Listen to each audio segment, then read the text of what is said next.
외로워서 재혼했는데 간병만 하다 끝났습니다. 70대 재혼의 잔인한 민낯. 혼자 밥 먹기 싫어서 저녁에 말상대가 필요해서.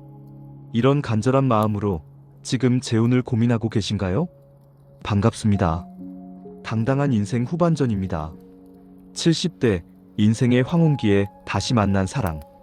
참 아름답고 축복받을 일입니다. 하지만 여러분, 이 나이의 재혼은 30살의 결혼과는 차원이 다릅니다.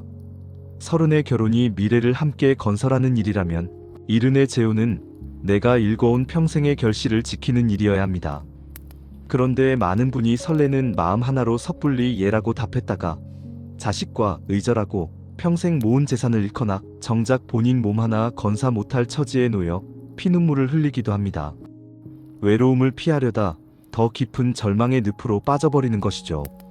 오늘 재혼 도장을 찍기 전 반드시 직시해야 할 5가지 현실적 악몽에 대해 아주 깊고 명쾌하게 파헤쳐 보겠습니다. 첫 번째는 경제적 권리의 실종입니다. 내 연금과 자산이 사라질 수 있습니다. 대한민국 시니어들의 경제권은 곧 그 사람의 존엄성입니다. 평생 피땀 흘려 일해서 만든 연금, 그리고 먼저 간 배우자가 남겨준 유족연금으로 겨우 생활의 기반을 잡았는데 재혼 한 번에 이 모든 게 흔들립니다. 실제로 법적 재혼을 하는 순간 유족연금 수급권이 박탈되어 매달 들어오던 고정 수입이 하루아침에 사라지는 분들이 아주 많습니다. 사랑하니까 합쳐서 살면 되지라고 생각하시나요? 상대방에게 보이지 않는 빚이 있거나 경제적 능력이 부족하다면 당신의 소중한 노후 자금은 순식간에 밑빠진 독에 물 붓기가 됩니다.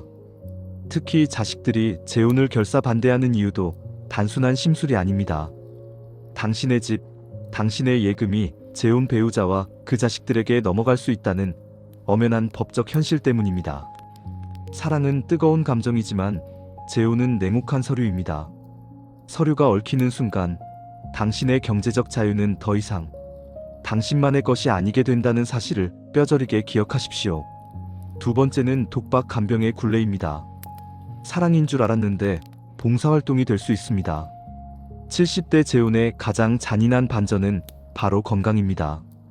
지금은 둘 다 멀쩡해 보여도 누가 언제 쓰러질지는 아무도 모르는 일입니다. 평생 자식 키우고 나이 든 부모 모시고 전 배우자 병수발까지 다 마친 당신. 이제 겨우 좀 쉬나 했더니 새로 만난 배우자가 병석에 눕습니다. 그러면 당신은 다시 이름 없는 간병인이 되어야 합니다. 내가 아프면 자식들이 돌봐주겠지라고 막연하게 기대하시나요? 천만의 말씀입니다. 재혼 배우자의 병수발은 오롯이 당신만의 짐이 됩니다. 내 관절염 약 챙기기도 버거운 나이에 남의 약 수발 들고 대소변 받아내다 보면 내가 이러려고 재혼했나 하는 원망 섞인 눈물이 나옵니다. 재혼은 동반자를 얻는 일이기도 하지만 어쩌면 죽을 때까지 도망갈 수 없는 종신, 간병 계약일 수도 있다는 사실을 직시해야 합니다. 세 번째는 법적 분쟁과 자식과의 의절입니다. 평생 일군 집 한 채가 원수가 됩니다. 우리는 법 없이도 살 사람이야. 서류 같은 건 필요 없어. 이 말이 가장 위험한 유혹입니다. 대한민국 법은 당신의 선한 의도보다 서류상의 신분을 우선합니다. 당신이 세상을 떠나고 나면 당신의 집과 자산은 법적 배우자인 재혼 상대에게 우선 상속권이 갑니다. 당신의 친자식들이 평생을 추억으로 간직해온 그 집이 얼굴 본지 몇 년 안 된 재혼 배우자의 자식들에게 넘어가는 비극이 바로 여기서 시작됩니다. 법적 절차를 완벽히 해두지 않은 재혼은 자식 가슴에 대못을 박는 일입니다. 엄마 아빠가 어떻게 우리한테 이럴 수 있어? 라는 처절한 원망을 들으며 마지막 길을 떠나고 싶으신가요? 재혼은 로맨스가 아니라 치열한 행정 절차여야 합니다.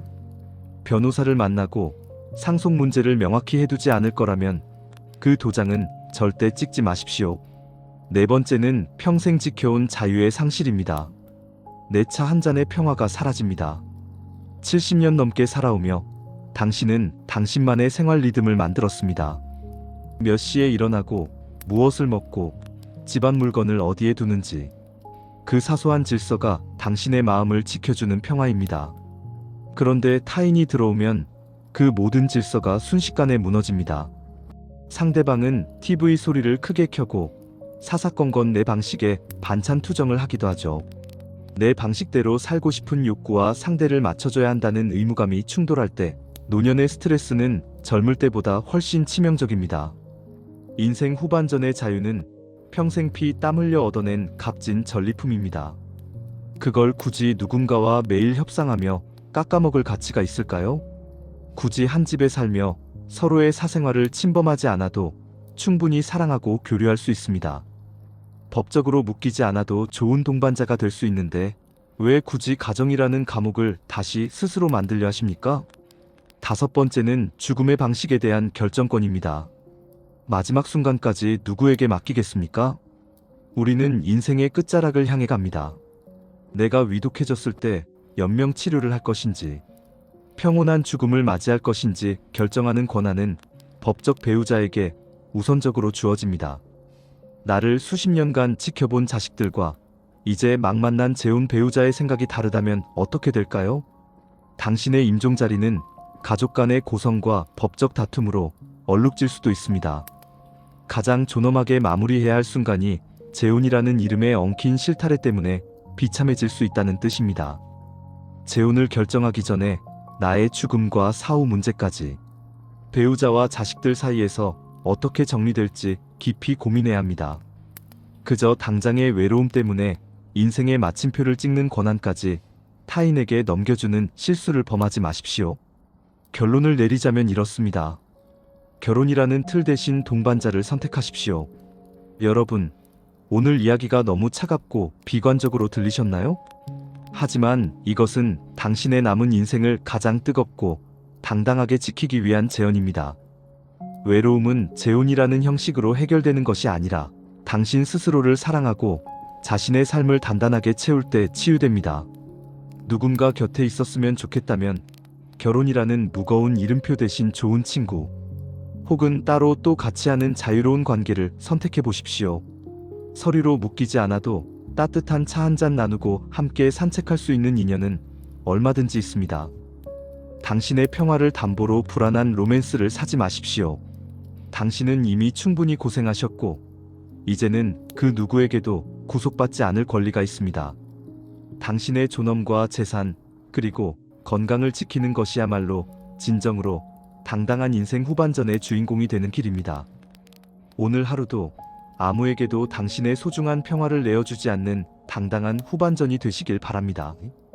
지금까지 당당한 인생 후반전이었습니다.